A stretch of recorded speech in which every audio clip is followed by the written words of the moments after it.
नमस्कार, मी चारुशीला शिंदे आपल्या चॅनल चारू मिक्समध्ये तुमचे स्वागत करते। आज आपण ज्वारीची इडली बनवणार आहोत। तर त्याकरता ज्वारी आणि उडदाच्या डाळीचं प्रमाण काय ते बघूया। त्याकरता मी आपल्या घरगुती वाटीचं प्रमाण ठेवलं आहे। ह्या वाटीने मी 3 वाटी फुल भरून ज्वारी घेतली।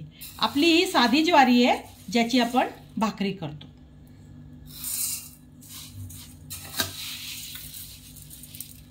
हे बघा 3 वाटी ज्वारी घेतली आहे। आता ही ज्वारी 2 ते 3 वेळा स्वच्छ पाण्याने आपण धुवून घेणार आहोत। हे बघा 2 वेळा पाण्याने स्वच्छ धुवून घेतली आहे ज्वारी। आता ही ज्वारी लवकर भिजत नाही, त्याकरता यामध्ये आपल्याला गरम पाणी टाकायचं आहे। तर मी हे गरम पाणी यात ओतते। ज्वारी भिजेल तेवढं पाणी आपल्याला यात घालायचं आहे आणि झाकून ही ज्वारी आपल्याला 10 तास, तरी जास्तीत जास्त 10 तास आणि कमीत कमी 8 तास भिजवायची आहे। तर आता ही ज्वारी मी भिजू देते। आता ज्या वाटीने आपण ज्वारी घेतली होती त्याच वाटीने 1 वाटी उडदाची डाळ घेत आहोत। हे बघा ही उडदाची डाळ, त्यामध्ये 2 मोठे चमचे पोहे खायचे मेथी दाणा घालणार आहोत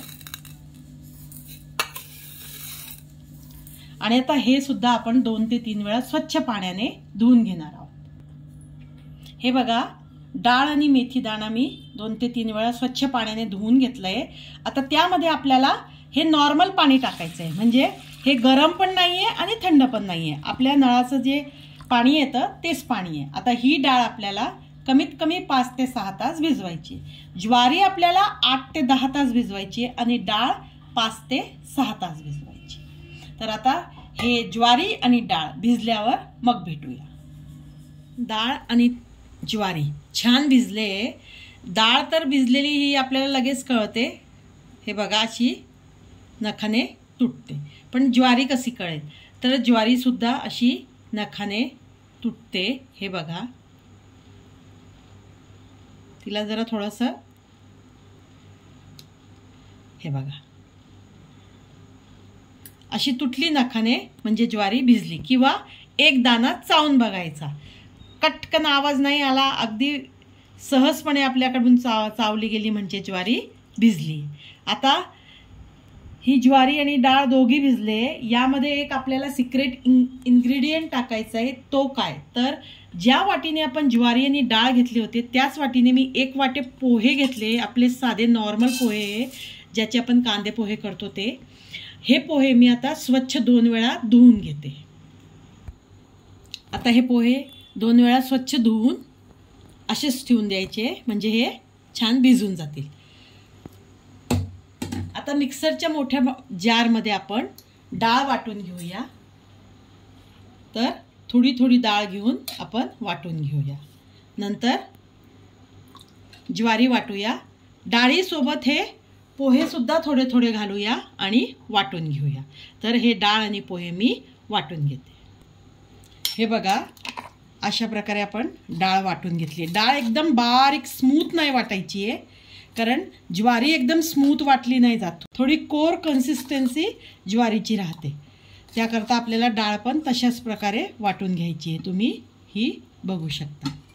तर आता मी अशाच प्रकारे डाळ आणि पोहे सगळे वाटून घेते आणि हे आपण एक डब्यात किंवा मोठ्या भांड्यात काढायचे आहे, कारण आपल्याला हे 7 ते 8 तास फर्मेंट करायचं आहे हे मिश्रण, म्हणून मोठ्या भांड्यात काढायचे। तर मी डब्यात काढते। हे बघा डाळ आणि पोहे वाटून झाले। आता आपण ज्वारीकडे वळूया। इथं बघा ज्वारी छान भिजली आहे। आता ज्वारी सुद्धा आपण ह्याच मिक्सरच्या भांड्यात वाटून घेऊया। ज्वारी थोडी थोडी घेऊन वाटा, जास्तीची ज्वारी घेतली तर ती व्यवस्थित वाटली जाणार नाही। आणि यात अगदी थोडं थोडं चमचा पाणी टाकून ज्वारी एकदम जितकी बारीक वाटली जाईल तितकी बारीक वाटून घ्या। तर ही मी वाटून घेते। हे बघा हे ज्वारी वाटून झाली आहे। जेवढी बारीक माझ्याकडून वाटली गेली मी तेवढी बारीक वाटून घेतली आहे। आता ही आपण या डाळीच्या मिक्सचरमध्ये मिक्स करूया आणि अशाच प्रकारे तुम्ही ही ज्वारी वाटून घ्या. आता मी ही सगळी ज्वारी वाटून घेते आणि मग तुम्हाला दाखवते. हे बघा, ज्वारी पूर्ण वाटून झाली आहे आणि डाळीमध्ये मी मिक्स केली आहे. आता हे सगळं आपल्याला छान असं मिक्स करायचं आहे.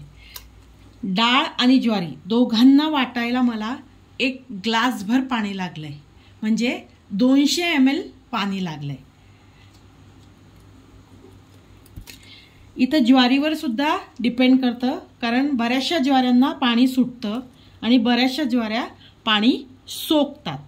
तर इथं माझ्या ज्वारीला पाणी कमी लागलं आहे. तुम्ही ज्वारी कशी घेता त्याच्यावर डिपेंड आहे. मला 200 ml पाणी लागलं आहे आणि ग्लासाने मोजलं तर 1 ते 1.25 ग्लास पाणी लागलं आहे. आता याला छान फेटून घ्यायचं आहे. 5 मिनटं तरी हे मिश्रण छान आपल्याला फेटून घ्यायचं. आता बरेचसे लोक यात फर्मेंटेशन करायचं असतं म्हणून मीठ टाकत नाही, पण मी ह्या वेळेलाच यात मीठ घालून घेते, कारण सगळ्या मिश्रणात मग मीठ छान मिक्स होतं. आत्ता मी या मिश्रणाला जेवढ्या मिठाची गरज आहे तेवढे मीठ यात घालणार आहे. मी पोहे खायचे 2 चमचे मीठ यात घालतीये, म्हणजे 2 टेबलस्पून मी मीठ घालतीये. तुम्ही तुमच्या चवीनुसार यात मीठ घाला आणि परत छान फेटून घेणार आहे. आता सकाळी हे पीठ फर्मेंट झाल्यावर आपल्याला यात मीठ घालायची गरज नाही. तर याला छान फेटून घ्यायचं आहे, मीठ मिक्स होईस तोपर्यंत, आणि मग तुम्हाला दाखवते. हे बघा, हे मिश्रण छान फेटून तयार आहे. आता हे मिश्रण तुम्ही दिवसाला बनवताय तर 8 ते 10 तास कमीत कमी याला फर्मेंटेशनला लागतं. मी याला सकाळच्याला भिजवलंय आणि रात्रीचं वाटून तयार केलंय. आता रात्रभर हे मिश्रण मी फर्मेंट करायला ठेवणार. तर तुम्हाला कळणार कसं फर्मेंट झालं, त्याकरता मी यात 1 चमचा टाकून ठेवतीये, ज्याच्याने तुम्हाला कळेल.